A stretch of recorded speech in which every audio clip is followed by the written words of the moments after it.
Hello friend, જય દ્વારકાધીશ, રાધે રાધે।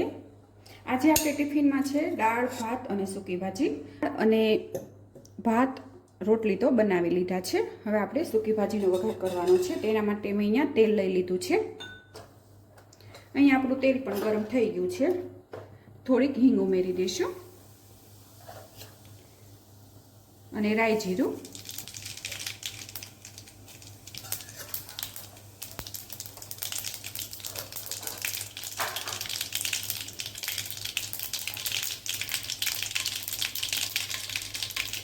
અને મીઠા લીમડાના પાન ઉમેરી દઈશું। આપણું રાઈ જીરું તતડી ગયું છે।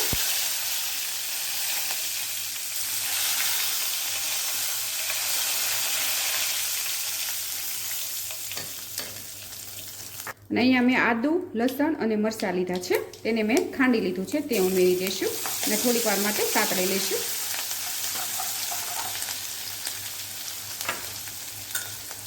અને એક ટમેટું ઉમેરી દઈશું, તેને પણ આપણે થોડીક વાર માટે ખાવા દઈશું। અને અહીંયા ટમેટું સડી ગયું છે। થોડીક હળદર ઉમેરી દઈશું।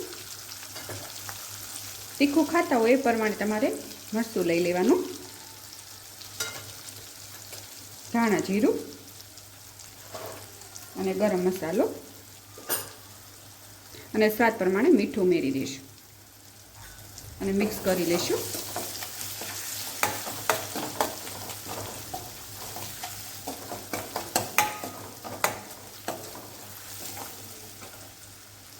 અને અહીંયા મેં બટેટા બાફીને સુધારી લીધા છે, તે ઉમેરી દઈશું।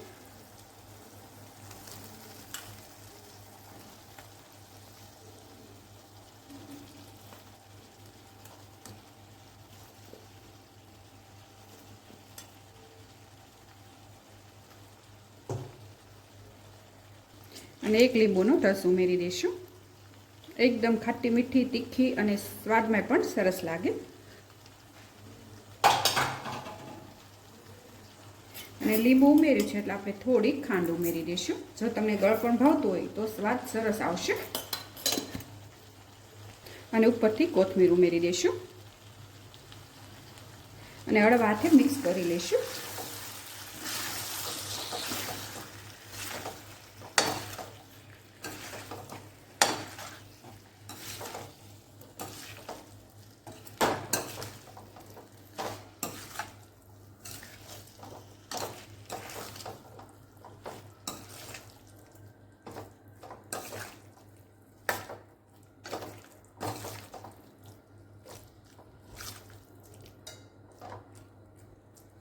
અને અહીંયા આપણી સૂકી ભાજી તૈયાર છે, તમે જોઈ શકો છો, સરસ બની છે।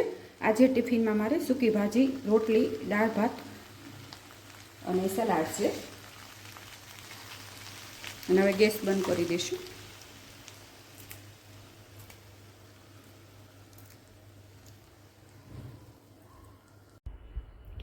અને અહીંયા આપણા ટિફિનની રેસીપી તૈયાર છે, તમે જોઈ શકો છો। રોટલી, સૂકી ભાજી અને સલાડ છે, સાથે દાળ ભાત। અને જ્યારે હું આ રસોઈ બનાવી રહી ત્યાં સુધીમાં મારે રસાવાળા બટેટાનું શાકનો ઓર્ડર આવી ગયો હતો, એટલે અહીંયા મેં રસાવાળા બટેટાનું શાક બનાવ્યું છે, તમે જોઈ શકો છો, સરસ દેખાય છે। અને આજની ટિફિનની રેસીપી મારી ગમી હોય તો લાઈક કરજો, શેર કરજો અને સબસ્ક્રાઈબ કરજો। અને હું ફરીથી મળીશ એક નવી જ ટિફિનની રેસીપી સાથે। ત્યાં સુધી જય દ્વારકાધીશ।